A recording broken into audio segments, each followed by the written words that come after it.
নমস্কাৰ। শিলাবন্ধা ব্ৰাহ্মণ সমাজ এখন বৃহৎ সমাজ। এখন সমাজে লোৱা সিদ্ধান্ত কেতিয়াও ধৰ্মীয় গোড়ামীৰ ওপৰত নিৰ্ভৰ নকৰে। হিন্দু ধৰ্মত ককাই ভনীৰ মাজত বিবাহ কেতিয়াও নহয়। সেয়া পিতৃপক্ষৰে হওক বা মাতৃপক্ষৰে হওক, কোনো কাৰণত সেই বিবাহ হিন্দু ধৰ্মত স্বীকৃতি নাপায় বা সমাজে স্বীকৃতি নিদিয়ে। এতিয়া কথা হ'ল, তেওঁলোকৰ সম্পৰ্কটো পলাশ আৰু পলাশে বিয়া যি জয়গৰাকী কৰিছে, তেওঁলোকৰ মাজত একদম ককাই ভনীৰ সম্পৰ্ক। দুই পুৰুষেই যোৱা নাই, এক পুৰুষ গৈছে মাত্ৰ। গতিকে সেই ক্ষেত্ৰত কোনো ধৰণৰ আপোচ কৰিব পৰা ব্যৱস্থা নাই। আৰু শ্ৰুতিকৰৰ পৰা মত আনি যদি তেওঁলোকে বিবাহ পাতিলেহেঁতেন তেতিয়া হ'ল, কিন্তু তেওঁলোকে কোনো ধৰণৰ শ্ৰুতিৰ মত আনি আমাৰ সমাজক দিব পৰা নাই। সেইবাবে তেওঁলোকক আমি সমাজৰ পৰা বাদ দি ৰাখিছোঁ। আৰু তেওঁলোকে যেতিয়া শ্ৰুতিকৰৰ মত যদি আনি দিব পাৰে তেতিয়া হয়তো আমি গ্ৰহণ কৰিব পাৰিম। সম্পৰ্কটো ককাই ভনী, দুই মাক ককাই ভনী মানে ল'ৰাৰ মাক হেমীৰ মাক আৰু হেমীৰ যিটো পুত্ৰ, যিটোৱে বিয়া কৰাইছে, তেওঁ মাকৰ লগত বাই ভনীৰ সম্পৰ্ক। দুগৰাকী, হেমীৰ মাক আৰু সেই ছোৱালীজনীৰ মাকৰ মাক, তাৰমানে আইতা বাই ভনী। গতিকে দুই পুৰুষ হৈছে মাত্ৰ। গতিকে দুই পুৰুষত কোনো কাৰণত এই বিবাহ হিন্দু মতে নহয়। অকল এইটো হিন্দু ধৰ্মই নহয়, আইন মতেও এইখন বিবাহক স্বীকৃতি দিব নোৱাৰে। শৰ্মাই যিগৰাকী ছোৱালী বিয়া কৰাইছে সেই ছোৱালীৰ আইতাও আৰু পলাশ শৰ্মাৰ আইতাও বাই ভনী। গতিকে এই বিবাহখন কোনো কাৰণত আমাৰ সমাজে মানি ল'ব নোৱাৰে। আৰু শাস্ত্ৰীয়ভাৱেও এই বিবাহ হ'বলৈ শাস্ত্ৰীয় মত আনিব আমি নোৱাৰোঁ, আৰু তেওঁলোকেও আনিব নোৱাৰে। আৰু দ্বিতীয় কথা হৈছে, তেওঁলোকে কৈছে যে শাস্ত্ৰীৰ মত লৈ পেলাই তেওঁলোকে মন্দিৰত বিবাহ সম্পন্ন কৰিছে বুলি কৈছে, কিন্তু এইটো বোকাত মিছা কথা। দিয়াৰ দিন বাৰ তেওঁ চাই দিছে, কিন্তু তেওঁ কোনো ধৰণৰ লিখিত বা মৌখিক মত বা শাস্ত্ৰীয় মত প্ৰদান কৰা নাছিল। এই গোলক শাস্ত্ৰীদেৱে বিবাহ ন্যায়সংগত হয়, হিন্দু ধৰ্মৰ সংস্কাৰ মতে ধৰ্মীয় মত আনিবলৈ তেওঁলোকক কোৱা হৈছিল, কিন্তু তেওঁলোকে শাস্ত্ৰীয় মত আমাক আনি সমাজক দিব পৰা নাছিল। সেইবাবে তেওঁলোকক আমি গ্ৰহণ কৰিব পৰা নাই।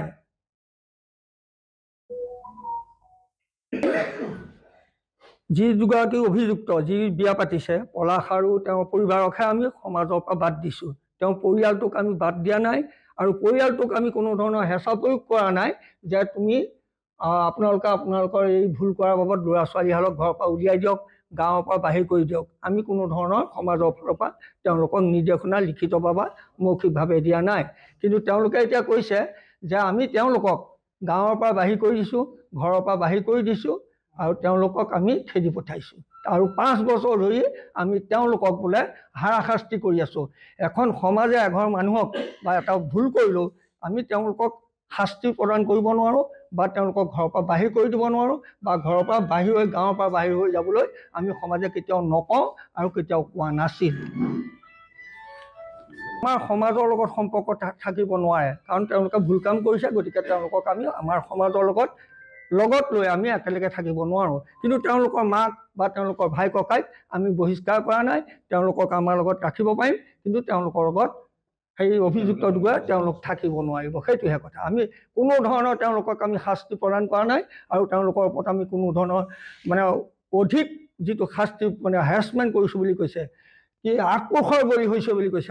আমি সমাজৰ মানুহে আক্ৰোশৰ বলি হৈ তেওঁলোকৰ পৰিয়ালটোক বা ঘৰখনক আমি শাস্তি প্ৰদান কৰিছোঁ বুলি কৈছে। কিন্তু আমাৰ কি আক্ৰোশ থাকিব পাৰে এখন ঘৰৰ প্ৰতি? গতিকে আমাৰ সমাজে কোনো ধৰণৰ আক্ৰোশৰ বশৱৰ্তী হৈ তেওঁলোকৰ ওপৰত কোনো ধৰণৰ হাৰাশাস্তি কৰা নাই। কৈছে যে তেওঁক হেনো আমি তেওঁৰ পৰিয়ালটোৰ পৰা আমি বিচ্ছিন্ন কৰিব বিচাৰিছোঁ। আমি তেওঁলোকৰ যিটো পলাশ শৰ্মা নহয়, পলাশ শৰ্মাৰ মাকক গৈ আমি কৈছোঁ নেকি যে তুমি তেওঁক খেদি দিয়া ঘৰৰ পৰা, তেওঁক ত্যায্যপুত্ৰ কৰা বা কিবা কৰা? আমি কোনো ধৰণৰ তেনেকুৱা আমি নিৰ্দেশনা তেওঁক দিয়া নাই। তেওঁক কৈছোঁ যে খালি পলাশ শৰ্মাৰ মাকক কৈছোঁ যে তেওঁৰ লগত সামাজিকভাৱে সম্পৰ্কটো আপুনি ৰাখিব নোৱাৰিব। আমি তেওঁক সেইটোহে কৈছোঁ। তেওঁৰ লগত জুই পানী নিষেধ বা তেওঁক ঘৰৰ পৰা বাহিৰ কৰি দিয়ক, সীমাৰ বাহিৰ কৰি দিয়ক, এইবিলাক যিবিলাক ফেচবুকত তেওঁলোকে প্ৰচাৰ কৰিছে সেইবিলাক একদম সম্পূৰ্ণ ভিত্তিহীন আৰু একেবাৰে সত্যৰ ওপৰত প্ৰতিষ্ঠিত নহয়। তেওঁক হেনো আমি পৈতৃক সম্পত্তিৰ পৰাও বা মানে কি বঞ্চিত কৰিব বিচাৰিছোঁ বুলি কৈছে। আমি ক'ব পাৰোঁ নেকি যে আপোনাৰ ল'ৰাক আপুনি পৈতৃক সম্পত্তি নিদিব, এখন সমাজৰ অধিকাৰ নাই ক'ব, কিন্তু তেওঁ পলাশ শৰ্মাই কৈছে যে তেওঁক হেনো পৈতৃক সম্পত্তিৰ পৰা বঞ্চিত কৰি তেওঁক ঘৰৰ পৰা বাহিৰ কৰিবলৈ বিচাৰিছে। সমাজে 5 বছৰ ধৰি শাস্তি কৰি লঘু লাঞ্ছনা কৰিছে তেওঁলোকক। এই কথাখিনি একদম সত্যৰ ওপৰত প্ৰতিষ্ঠিত নহয়।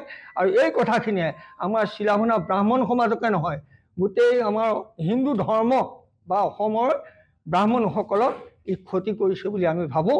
গতিকে ইয়াৰ ওপৰত যি তেওঁলোকে এই প্ৰচাৰ মানে ভুৱা ভিত্তিহীন তথ্যৰে সমাজখনক তথা ব্ৰাহ্মণ সমাজক তথা হিন্দু ধৰ্মক হেয় প্ৰতিপন্ন কৰিবলৈ বিচাৰিছে, ইয়াৰ উচিত মানে বিচাৰ হ'ব লাগে আৰু তেওঁলোকে ইয়াৰ বাবদ ৰাইজে তেওঁলোকক গৰিহণা বা শাস্তি প্ৰদান কৰিব লাগে বুলি আমি সমাজে মত পোষণ কৰোঁ। দিয়া পাৰিব। তেওঁ যদি যিটো আমাৰ শাস্ত্ৰীয় মত আছে হিন্দু ধৰ্মৰ মতে, চৰকাৰী আইন মতেও এই বিবাহক স্বীকৃতি নিদিয়ে, সামাজিকভাৱেও নিদিয়ে আৰু পাৰিবাৰিকভাৱেও সম্বন্ধীয়ভাৱেও এই তিনিটা ক্ষেত্ৰত কোনো কাৰণতে এই বিবাহ স্বীকৃত নহয়। যদি শাস্ত্ৰীয় মত আনি দিব পাৰে, শাস্ত্ৰীয় মত যদি আনি দিয়ে কাইলৈকে আমি গ্ৰহণ কৰিব পাৰিম, কিন্তু শাস্ত্ৰীয় মত নহ'লেওতো আমি গ্ৰহণ কৰিব নোৱাৰিম। কাৰণ ককাই ভনী, আজি মই খুৰাৰ ছোৱালীজনীক বিয়া কৰালোঁ, সমাজে মোক গ্ৰহণ কৰিব পাৰিব নেকি? নোৱাৰে। কিন্তু মই যদি শাস্ত্ৰীয় মত আনি দিওঁ যে পাৰে, এইটো পাৰে, তেতিয়া আমি পাৰিম। কাৰণ এখন শাস্ত্ৰ মানে হ'ল আইন। শাস্ত্ৰখন আমি বনোৱা নহয়, সেইখন ঋষিমুনিসকলে কেতিয়াবাই বনাই থৈ গৈছে। তাৰ ওপৰত আমি মানে মাত মাতিব নোৱাৰোঁ। তেওঁলোকে যদি দিয়ে মত, কাইলৈকে আমি এতিয়াই লগত তেওঁলোকক উদ্ধাৰ কৰি আমাৰ লগত সামৰি ল'ম। কিন্তু শাস্ত্ৰীয় মত আনি নিদিয়ালৈকে তেওঁলোকক আমি সমাজে আমি গ্ৰহণ কৰিব নোৱাৰোঁ। এইটো কাম আছে চুটিকৰসকল, তেওঁলোকে চুটিকৰ পৰা মত আনিছোঁ বুলি কৈছে, কিন্তু চুটিকৰে মত লিখিতও দিয়া নাই, মৌখিকো দিয়া নাই। যেতিয়ালৈকে মত আনি নিদিয়ে তেতিয়ালৈকে আমি তেওঁলোকক গ্ৰহণ কৰিব নোৱাৰিম, সমাজৰ অন্তৰ্ভুক্ত কৰিব নোৱাৰিম। তেওঁ যিটো অভিযোগ কৰিছিলে যে 5 বছৰ হৈ পেলাই সমাজখনে তেওঁক মানে সামাজিকভাৱে বৰ্জন ৰাখিছে বুলি কৈছে, সেইটো সঁচা নাই বিচাৰে? আমিতো বৰ্জন কৰা নাই। তেওঁক যেতিয়া দোষ কৰিব, এজন দোষীক এখন সমাজৰ অন্তৰ্ভুক্ত তেওঁ যেতিয়া দোষ স্বীকাৰ কৰিছে বা নকৰোঁ, তেওঁক যেতিয়া আমি দোষী বুলি সাব্যস্ত কৰিম, তেওঁকতো আমি সমাজৰ পৰা বাদ দিবই লাগিব। প্ৰত্যেক সমাজৰ সেইটো ব্যৱস্থা আছে। এজন মানুহে যেতিয়া দোষ কৰিব, সেই দোষটো যদি গুৰু দোষ হয়, তেওঁক সমাজৰ পৰা আঁতৰাই ৰাখিব। যেতিয়ালৈকে সেই দোষটোৰ মীমাংসা নহয়, বিচাৰ হৈ তাক সুমীমাংসা নহয়, তেতিয়ালৈকে তেওঁক অন্তৰ্ভুক্ত কেতিয়াও সমাজে কৰি নলয়। প্ৰত্যেক সমাজত সেইটো ৰীতি নীতি চলি আছে। একো আমি দেখা নাই।